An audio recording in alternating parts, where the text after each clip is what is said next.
things falling out of the sky. I mean, Evil Within right there. Every time, I just get nothing but Evil Within vibes when playing this game. Albeit, the Evil Within has far more engaging gameplay, though. Oh, shit.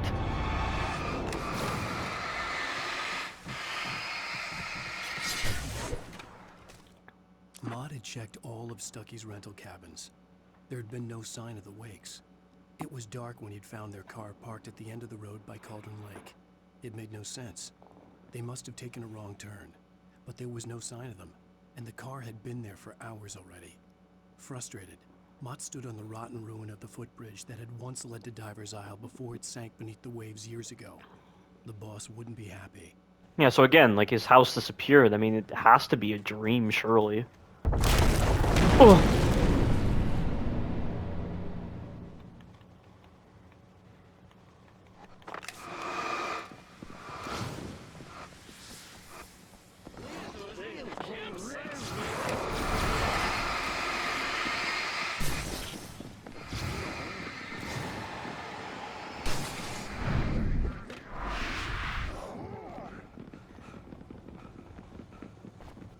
I could see Cauldron Lake. I thought I could make out the spot where the island and the cabin had been.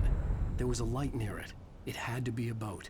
I was close now. I tried to hold on to Alice, but her form melted away.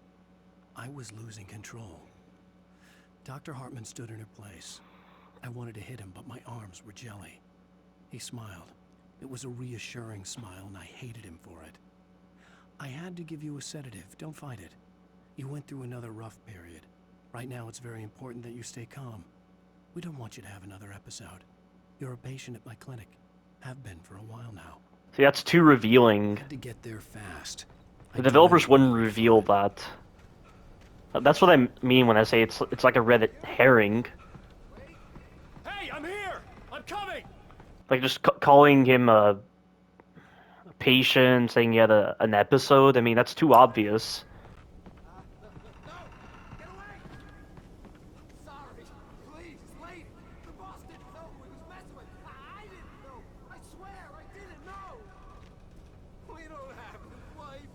We don't know where she is. She's probably drowned. We just said we had her to make him play ball. You see? To get him writing for us. Please. Please. Oh. I'm sorry. Please, don't hurt me.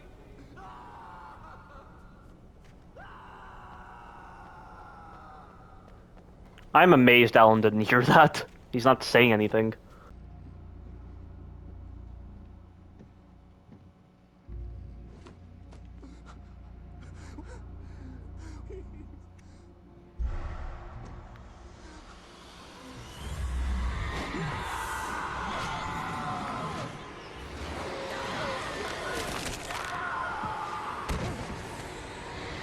Wow, that was weird. He already dove to the ground before it transitioned to here, and now he's just diving to the ground again.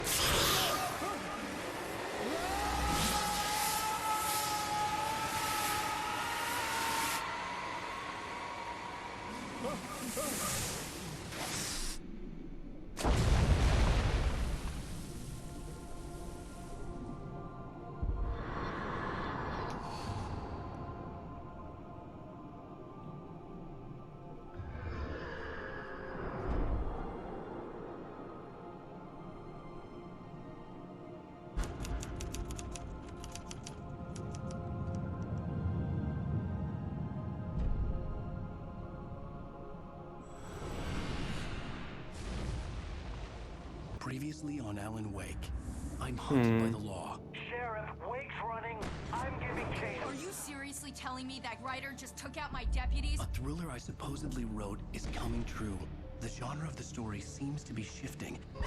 It's turning into a horror story. I was told that Alice had been kidnapped, but that was a lie. We don't have his wife. We don't know where she is. Her purported kidnapper was eaten up by the dark presence before it attacked me.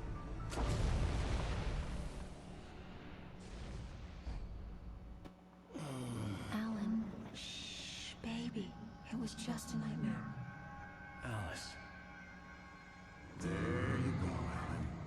Hartman. I fell. I had to give you a sedative. don't fight it. You went through another rough period. What? Right now, it's very important that you stay calm. We don't want you to have another episode. You're a patient at my clinic. Have been for a while now. The shock of your wife's death triggered a mental illness. No, you're lying. You're suffering from various symptoms of undifferentiated schizophrenia. It's okay, Alan. Just let go.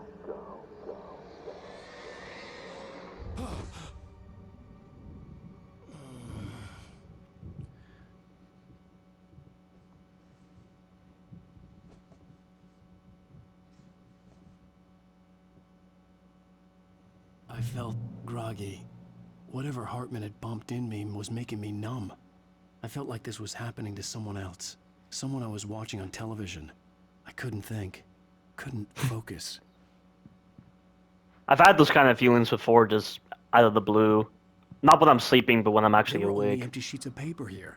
No manuscript pages. I've literally had that feeling of staring at someone watching TV. Good evening, Alan. Are we feeling better now? Feeling calm? Yeah. I see you brought your pet gorilla with you. So sure, I'm calm. I get the message. Loud and clear. Why, right. That's the spirit. You're being very brave, Alan. I understand you're confused. I would be more concerned if you weren't suspicious of me. I don't blame you for it. Big of you. Now, why don't you come with me? We'll reacquaint you with my clinic and go over everything you might have forgotten. Little walk and some fresh air? Yes, it will do you good. This corridor is for patients. Most of them aren't here right now. Jack took them out for a fishing trip, except for the ones who are particularly vulnerable, of course. I encourage creativity as a part of the recovery process here at Cauldron Lake Lodge. I specialize in treating That's right, Alice artists. said that. I bet you do. Splendid, Alan. I honestly believe we can get this thing under control if we work together. This way, Alan.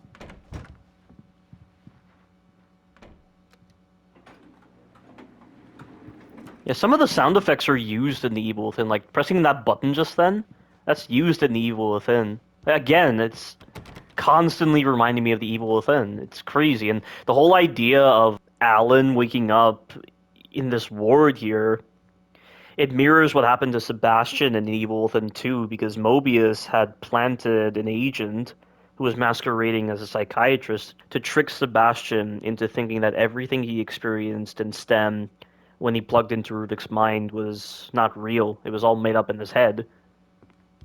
And they did this to not only keep Sebastian off their trail, but to also study the residual effects of STEM. Now, Alan, from past experience with you, I know I need to get right into the heart of the matter as quickly as I can after an episode. So I'm just going to say this. Alice is dead. No.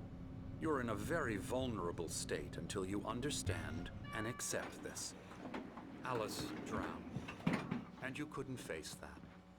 You're suffering from hallucinations, paranoid delusions, unusual thinking, an obsession about light and darkness, a feeling that everything revolves around you, your thoughts and dreams. Your mind has constructed an elaborate fantasy scenario in which your writings are affecting reality. She has been kidnapped and supernatural forces of darkness are trying to stop you. We go this way, Alan. I wasn't ready for another shot, so I went along with it. He had to be lying. But under the influence of the drug he had given me, I had to fight not to believe his words. It's all in your head. As if Alan would ever have that kind of willpower to fight against the drugs. I don't buy that for a second. You've been making it up. Apart from the tragic accident with your wife, no one has been killed. Your delusions are just a manifestation of your subconscious mind trying to protect you from the too painful truth. Yeah, but you gotta understand that some of these people Alan hasn't even met, right? I mean, that FBI agent, Rose, the guy who introduced them to Rose's house. How do you explain that, Doctor? How does Alan possibly create these kind of individuals? The mind only creates such individuals based on real-world assets. Unless we fight the fantasy, it will return. I know the instinct is to resist me, but think about it. Doesn't this make far more sense than the insane supernatural conspiracy you have concocted in your mind? You're a skeptic by nature, Alan. We both know this. Everything can be explained logically. The mind is an interesting mechanism. You guys ever heard of Capgras syndrome? The belief that everyone has been replaced by an imposter? Everyone you know and care about? Your friends, your family? You believe they're an imposter. It's a delusional disorder caused by the severance of the emotional part of the brain with the visual cortex. I never get tired of this view. Very inspiring, isn't it? Cauldron Lake spread below us. I could see Mirror Peak on the other side of the lake. I thought I could make out the spot where Diver's Isle had been when I arrived with Alice. Now there was nothing but waves. It seems there's a storm coming. Funny, I don't recall there being a mention of that in the weather forecast. Well, no matter. This way. Follow me. Alan, what I'm telling you is good news. Right now we're in control. Every time you have a relapse, it gets more and more difficult to resurface from the dark depths of your imagination. Not surprising, considering your profession. Imagination is what you work with. After all your nightmares, this should come as an immense relief to you.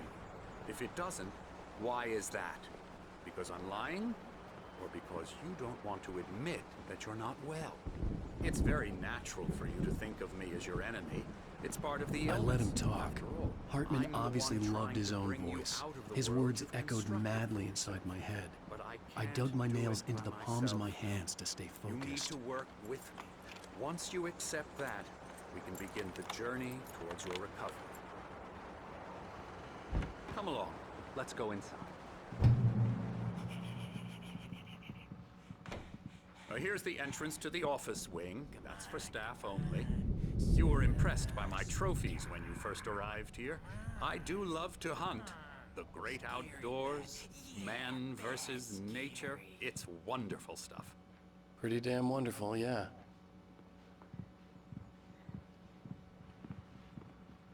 Scary, scary, scary.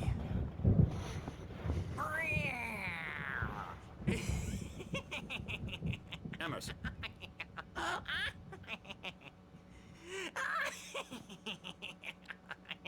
I'm a real bad dream, mister. You should be afraid of me. Don't want to run into me in the night, that's for sure. Please, Emerson. Mr. Wake is confused enough as it is. Yeah, you'd like me to go away so you won't be scared. But you can't just decide what kind of dream you have or when you have it. Emerson. Okay. Sorry. Boo. That's Emerson. We're actually making some progress with him, I'm happy to say. He works on Elbow video strike. games. Ooh, yeah. It's trash, of course, but Oh, shut up! some Bullshit, it's very trash. creative effort, which makes him receptive to my therapeutic What the fuck is wrong with you, Doctor? How Okay. dare you say that? You cling on to such outdated ideas. You know that? Now, you might have noticed the typewriter in your room. You've been writing as a part of the therapy. As soon as you feel up to it, you should continue. That's what I initially suggested at the beginning of the game. Similar to Great Gatsby, the movie.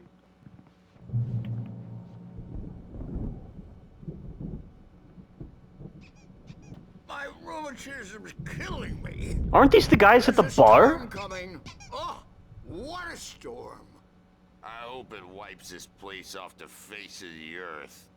And Night Springs. These two are the Anderson brothers, Odin and Thor. They had a, how should I put this? A heavy metal band in the 70s and 80s called Old Gods of Asgard. They even adopted new first names to complete the image of Viking gods. After the band broke up, they lived on a farm nearby. They are, well, in advanced stages of dementia. They're well cared for, TLC and all that. There's nothing more that can be done. I'm afraid that the rock and roll lifestyle has left its mark. No, that won't do. I'm so sorry to cut this short for now, Alan. The power has been acting up. I'd better go check on it. We'll continue this soon. Meanwhile, when you feel up to it, return to your room and try to write. It really is for the best. Don't you think?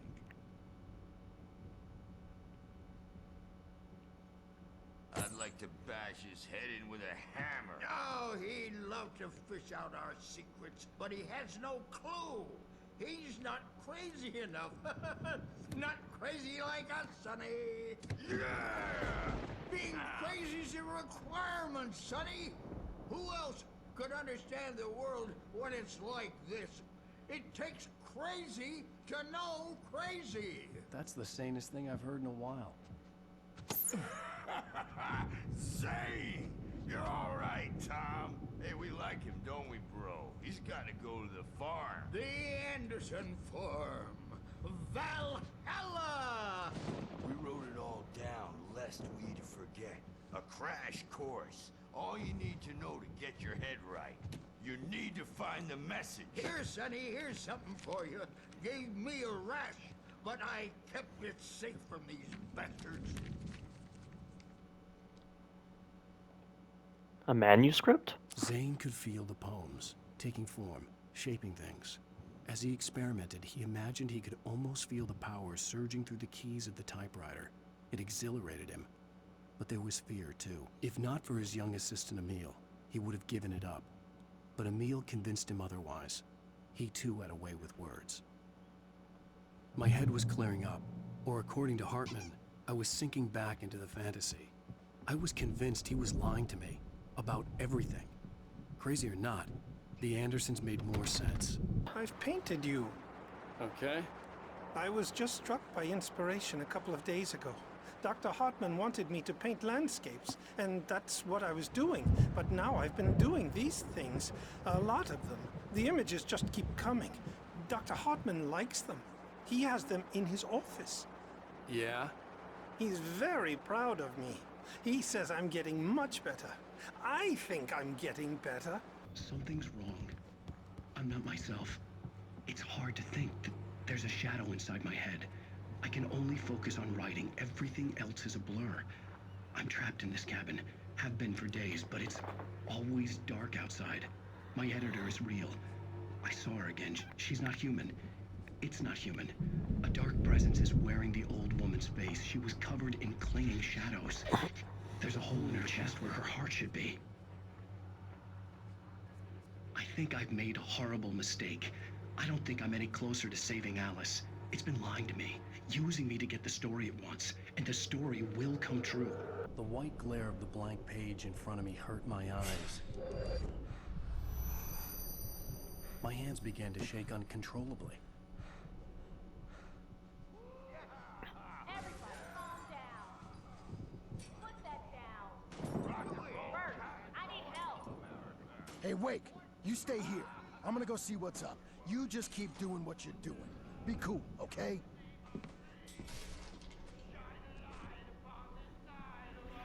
Why would he not close the door?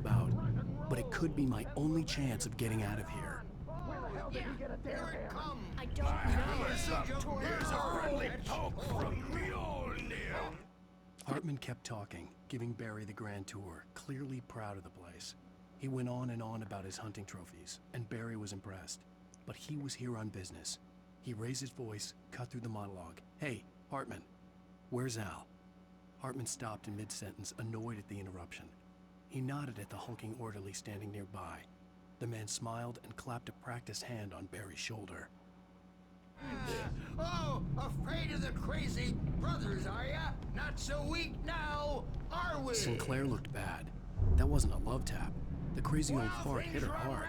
And if she was one of Hartman's goons, she had it coming.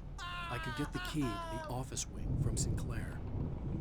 The backstage is all yours, Tom. Seize your destiny. I had to get to Hartman's office. He had taken all my manuscript pages. That's where he'd been keeping them. Come out and face the music, Birch. It's time to pay the piper. The photo on the wall caught my attention. In it, the clinic staff was standing outside the lodge.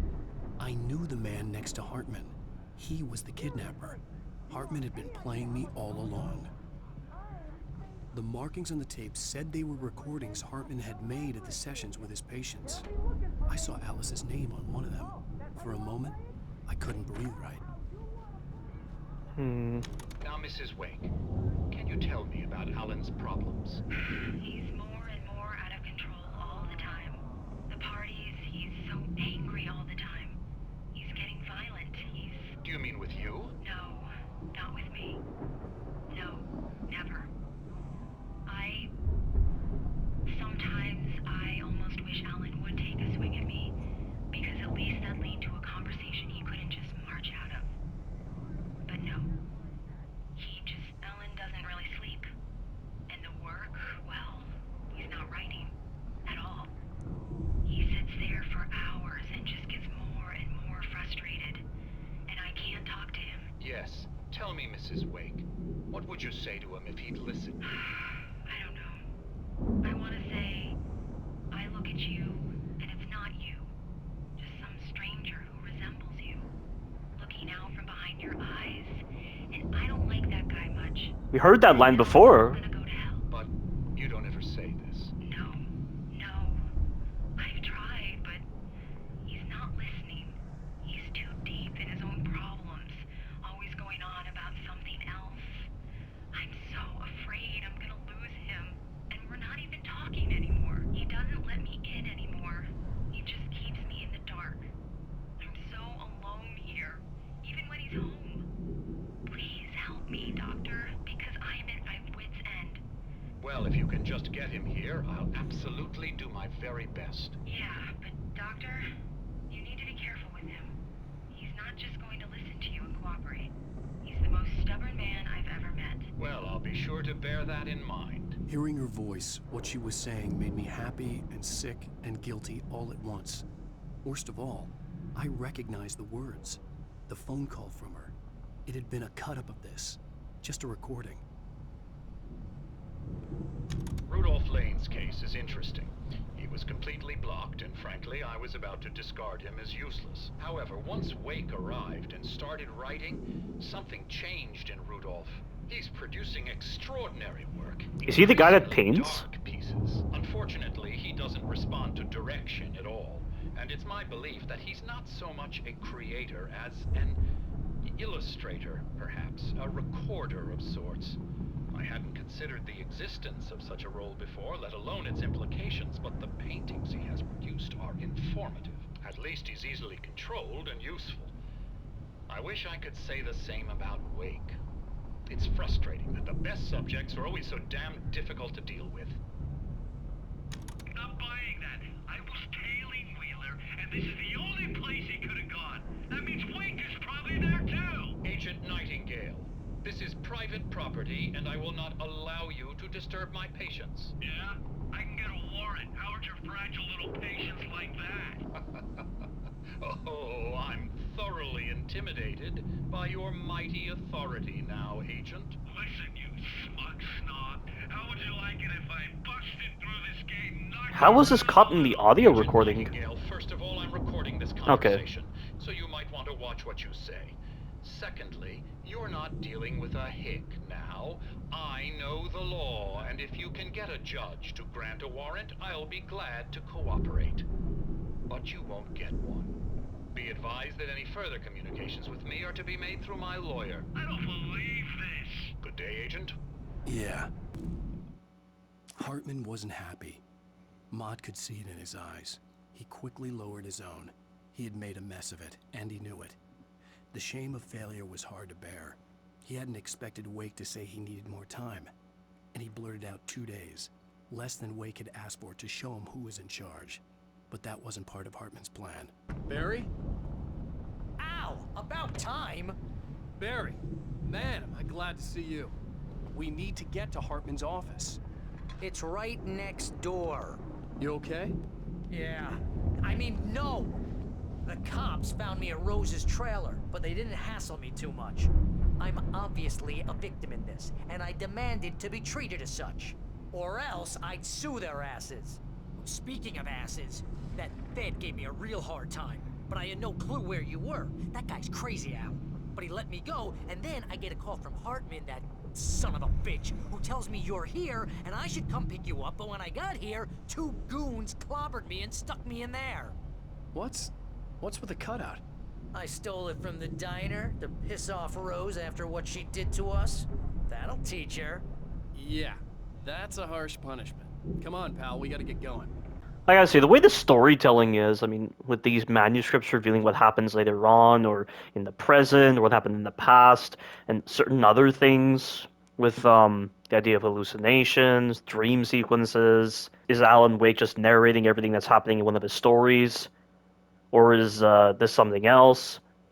It brings to mind that movie Memento, which was that movie where it showed the story progressing backwards and also the story progressing forwards. So like the black and white scenes were the story going forward, and then anytime the scenes were colored, the scenes would play backwards. So from like the end all the way to like the middle part, and then the black and white scenes are like from the beginning all the way to the middle part. It's reminding me of that as well. These were all the pages I had on me. And more.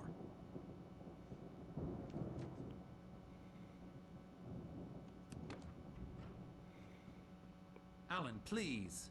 You're sliding back into the... Tell me one more lie and I'll shoot you in the face. Ah, well, it was worth a shot. Really, Wake, come on. Let's work together on this. You have no idea... Hartman, shut up! Barry, get out of here. I'll catch up with you. Get a car. Oh, Al, let's just... Go! Wake, listen to me. This is a mistake. Don't you see? Together we can create something absolutely wonderful. With your ability and mine.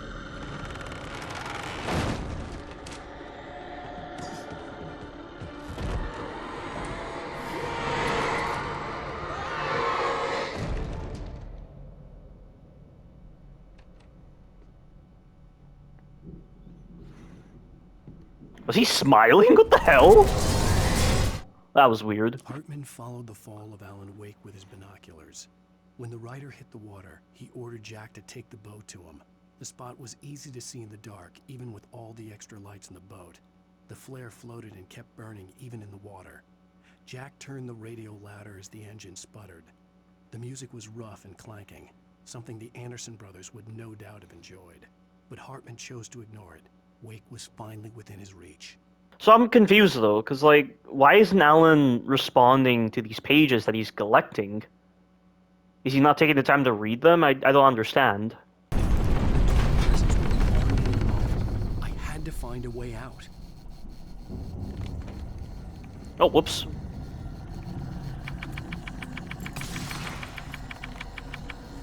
That is so pointless for a quick-time event. Hartman knew he was no creator. He had no ambitions on that front. And he certainly didn't want to end up like every artist he had worked with here, damaged in ways that were hard to describe, or worse. It was enough for Hartman to maintain creative control and provide direction, to be a producer. That was what most of these people were in need of anyway. Of course, suitable subjects were few and far in between. Another manuscript. I stared at the Viking paraphernalia that littered the area, surrounding an unlikely centerpiece. A full-size stage complete with an impressive sound system with all the trimmings, including a dragon. It took a special kind of crazy to build something like this in a remote field. When the Anderson farm. With a deafening boom and the music started blasting, it felt strangely appropriate. And he was struggling to pick up that manuscript for some reason. Hartman hurried down the corridor. He had disliked leaving Wake when he was surely at his most susceptible to therapy. But this was not an ordinary storm.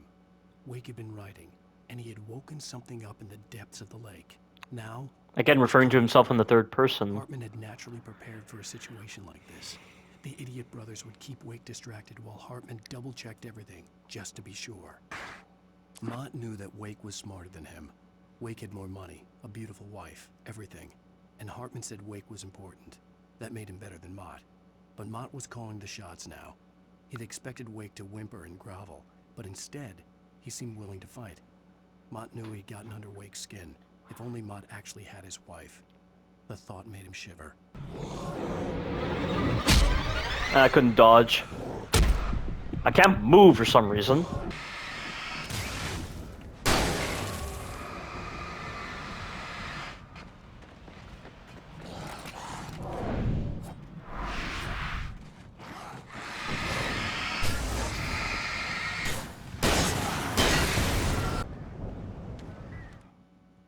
For the moment, Barry was just glad he had survived the fall. He had been separated from Al, and there was no easy way to climb back up. He told himself he'd be okay in the gloomy forest at night. He would just have to wait for a while for Al to find his way down. Barry turned when he heard the heavy footsteps and saw the movement. The man-shaped shadow lunged at him from the bushes, an axe held high. Barry screamed and threw up his hand. The world exploded.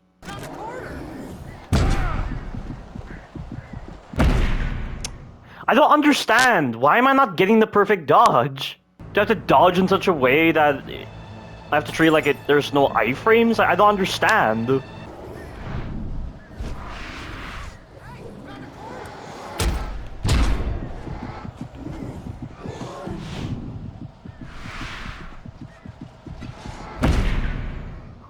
I don't understand.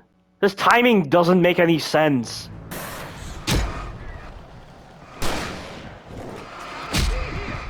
Oh my god, he's not responding! God damn it! Like, he was not dodging. I was pressing L1 in a direction and he was not dodging.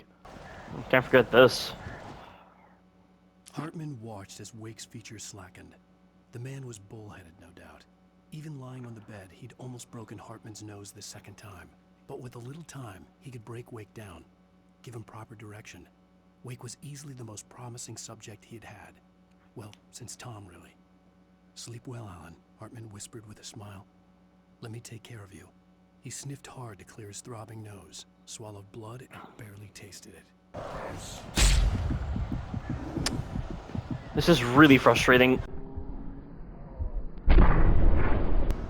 He didn't even touch me! That is bullshit! He did not fucking touch me!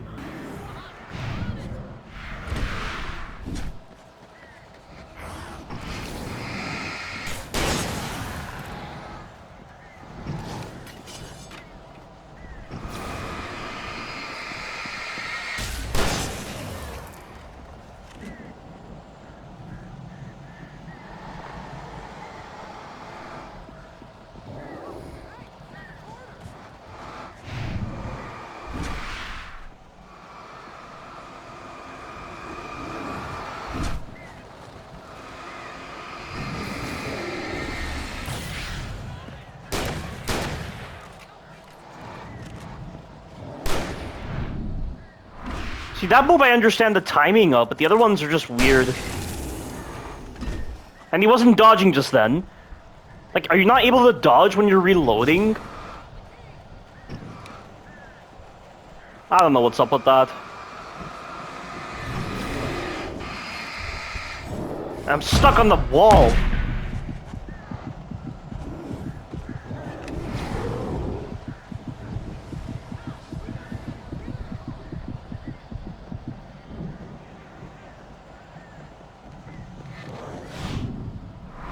Yeah, they just keep coming.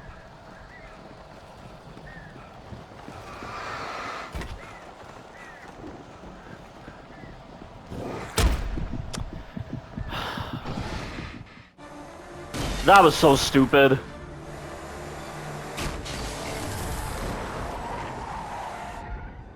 Al, please tell me we're headed for the nearest "You're now leaving Bright Falls. Come back soon" sign.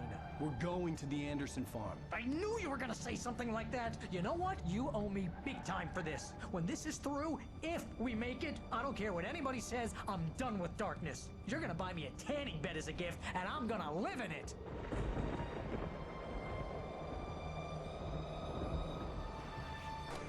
I'm crazy, but that's fine, Barry. Oh, you got that right, Al. You're barking mad. You are by far the craziest. But maybe that's inevitable when you deal with crazy stuff like this. It helps. This is happening, Barry. Alice, they never had Alice. She's trapped in the darkness at the bottom of the lake, but she's not dead. Al, How can you know that? I know, Barry. I can... Al, No, listen. I can bring her back. I can find her. There's something special about this place. The lake, it does something to the works of art created here. It makes them come true. But there's a catch. The dark presence, whatever that thing is, twists it to its own ends. That's why all of this is happening. It's using my manuscript to take over everything. Al, I believe you. It happened to Thomas Zane before, it happened to the Andersons. I believe you. Crazy or not, you're not delusional. Weird shit's going down. That's a fact. I'm on board, man. I'm with you. The Andersons knew about it, but they were too far gone to tell me with all the drugs they were on. But they wrote it down. There's a message somewhere at their farm, Barry. We just need to find it. Look out!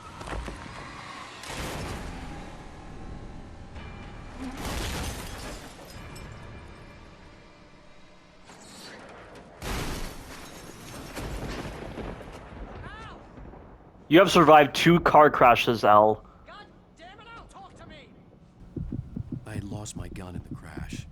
Barry was nowhere to be seen. Barry! Barry! Oh, man, you're okay! Jeez, it's good to hear your voice! I was trying to get out of the car, but the ground gave way. Man, what a drop! Don't worry, your cutout is fine. Forget that. Are you okay? I hit some bushes, didn't get a scratch. There's no way you can climb down, though. It's like a sheer wall. This is where Barry's gonna be attacked. There's something moving down here! Barry, it's a taken! Use a flare, Barry! Yeah! Barry, are you alright? I'm good, Al! I'm great! Guess you never messed with anyone from New York City before, huh? You're gonna have to find your way around to the farm, Al! I'll be waiting! Barry, just wait for me, okay? Al! I'm not staying here! It's suicide! I'm going to the farm! I'm gonna go ahead and secure the area. You can catch up. Don't worry about it. I'm on the case. Now he's Rambo. This would turn into a disaster if I didn't catch up with Barry.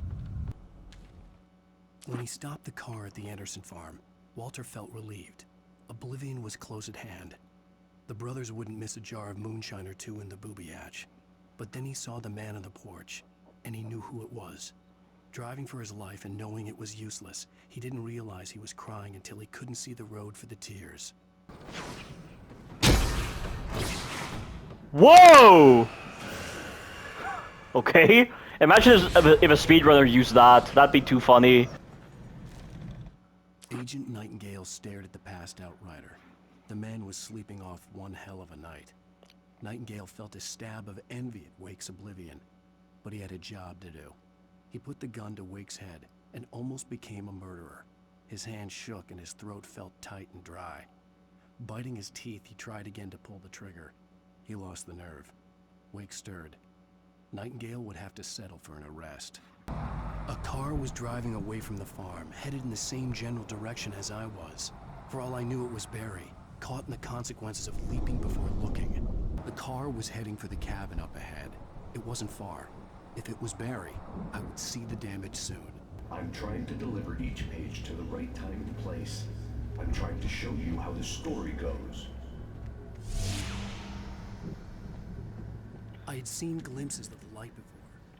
The dark presence followed the choreography laid out to it in the manuscript, growing stronger and stronger, moving like a storm from one scene of destruction to the next. But it was still bound to follow the story and chained to the dark place it came from. When the story reached the end it longed for, it would finally be free. As soon as I heard that quote from the light, it links back to that video about determinism. I'd seen it in my dream.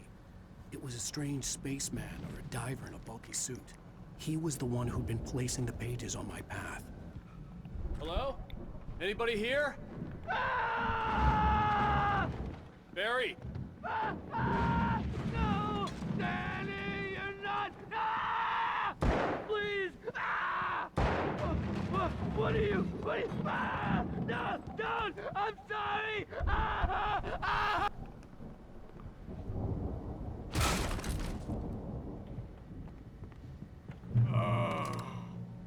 I know you. You were in jail the other day. I went to the farm again for the moonshine, you know? It makes you see. They're not gonna miss it. They're in the loony bin. But my buddy, Danny, I lost him.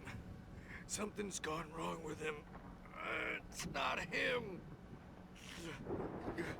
Like a real bad follow-up to a real good movie. The best friend's son of this bad guy who wrote this crap anyway. Oh. I've run through every possible course in my head. If I continue like the Dark Presence wants me to, the story I'm writing won't save Alice. It's a horror story, and it's going to kill her, and me, and everybody in this town. No one will survive. Darkness will consume everything. This is what it's wanted all along.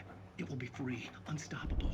It used Alice to get to me, dangled her in front of me to keep me going. It was never going to release her.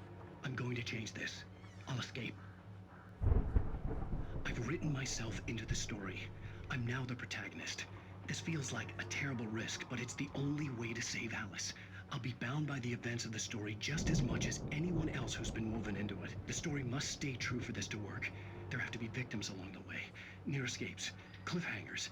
In a horror story, it can't be certain that the hero will succeed or even survive. He almost has to die. I'll write my own escape into the story next. I need help. Zane's going to be the one who will help me. I'll make it happen. The story's definitely getting interesting. I still don't even know if we should trust it.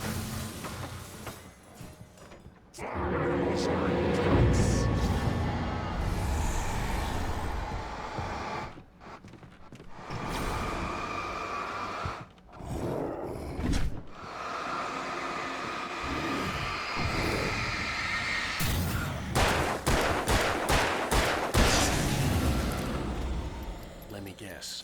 Danny, huh? If Barry wasn't up here, he was probably in trouble down at the farm.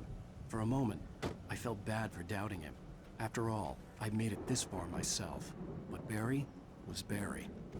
I'd known the brothers used to be some kind of rock stars, but it hadn't really sunk in until I saw the stage. Okay.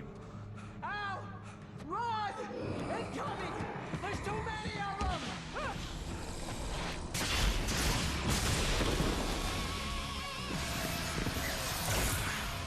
God damn. Okay.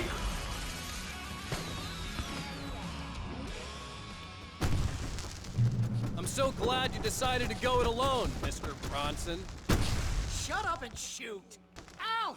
We have to fight them off! I can set off more of the fireworks from here and help you out! A shame I can't hear the music because it's likely licensed. This place is stopped! Al! Hold on! I'll try to get the stage lights on! I'm gonna die. Here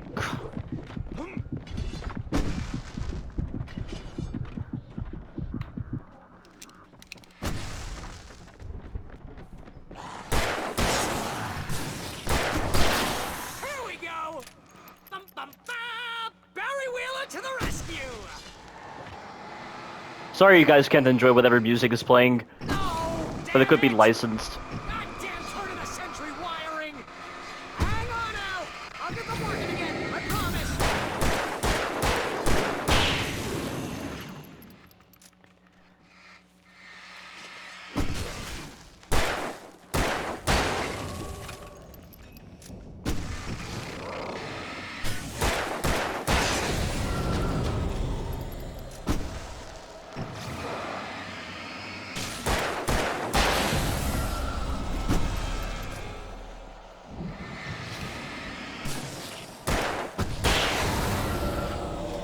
The 6-gun scribe? You capped 100 taken with the revolver.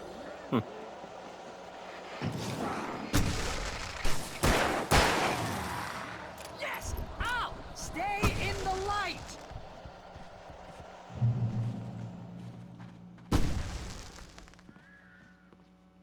No, no, no! Why do you keep doing this to me? Do it for Barry, please, please, please! Nice.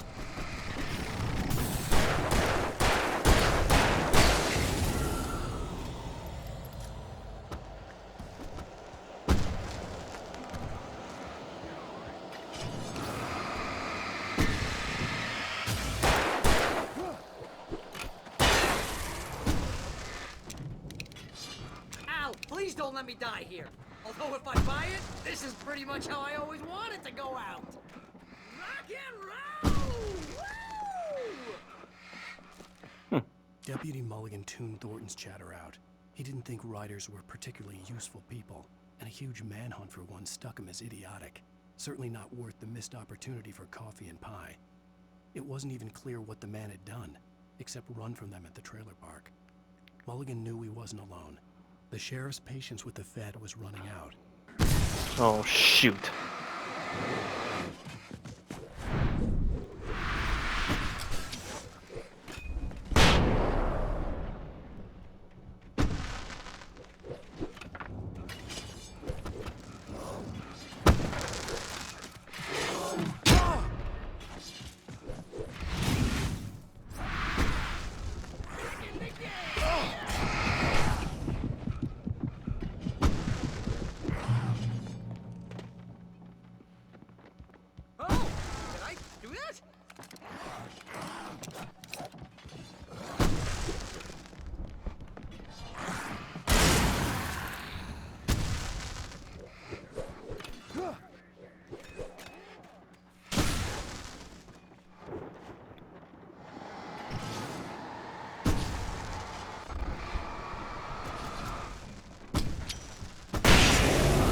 Nice.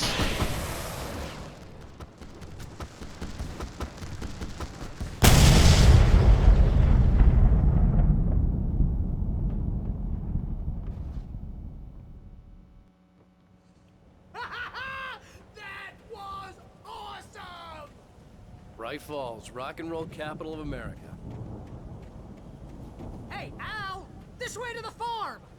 See, bestseller, no reason to worry. Your cutout's good as new, right where I left it. I'll come back for it once we have the place secured. Yeah, that's been my biggest worry all this time. Hey, I think Alan Wake here has something to say. What's that, Al?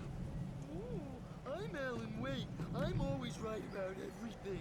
And if I don't get my way, I'll sulk all day long. I'm always intense and moody. It makes me very attractive and mysterious.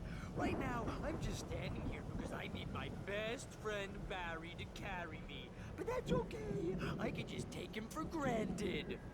I think I see what you did there. Yeah, it was pretty good. You want me to do my imitation of Barry Wheeler? No? Thought so. Wow! You look at that thing, Al!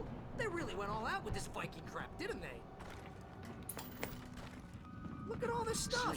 They must have done okay for themselves. So how come I never heard of these guys before? And this from the guy who learned about Ozzy Osbourne through reality TV? Hey, remember when I got you that gig? Your first real writing job. What got you started? Was this one of your episodes? Tonight's episode, The Dream of Dreams. That's by someone else. We join Mr. Jones as he explores the endless dreamscape, only to be brought to a sudden stop by a decidedly mundane situation. A long line of people. Hey, Jones, right? Listen, we're gonna have to wait until his highness over there is good and ready. Oh, wow. Who's that? You don't know him? What are you, new? He's the guy dreaming us. Well, not just us. He dreams everything. Jeez, they're bringing all the cards out, aren't they, at the same time? Honestly, isn't this my dream? Oh, yeah. Sure. Get real, pal. You're just another dream. I'm a dream. You're a dream. The weirdo in the diving suit is a dream. And the girl made of smiles and sunshine is definitely a dream. But I'm pretty sure I'm dreaming this. Well, maybe you're a really confused dream. What am I, a shrink? All I know is I'm going with the smart guys. And they say that's the guy doing the dreaming. Right there. I don't know what that means. It means we keep him happy. No sudden falls. We make sure he has his clothes on when he goes out in public. No chases where the monster is nipping at his heels and he runs like crazy, but his legs don't seem to get him anywhere. None of that. Because if he wakes up in a cold sweat...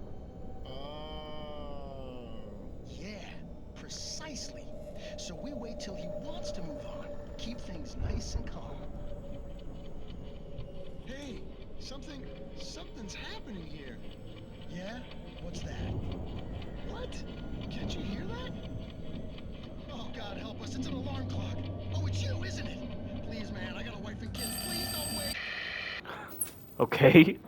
Wow. They're really trying to take all of my theories so far and just say them right to my face to get me to doubt myself. It's 1976. Madness reigns at the Anderson farm. Contrary to all logic, the headiest ingredient of their moonshine is unfiltered water from Cauldron Lake. The Andersons feel like gods. Odin can't stop laughing. He contemplates cutting his eye out. Tor runs across the field, naked, shrieking, hammer in his hand, trying to catch lightning. Their songs have power. Something ancient is stirring in the depths, coming back.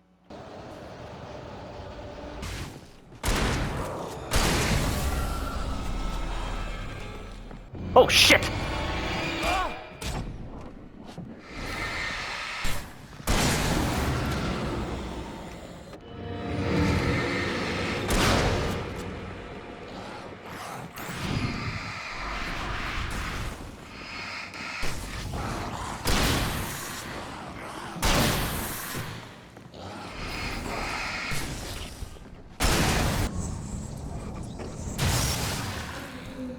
Nice. You gotta really stack up on your flares and flash grenades to get past certain sequences.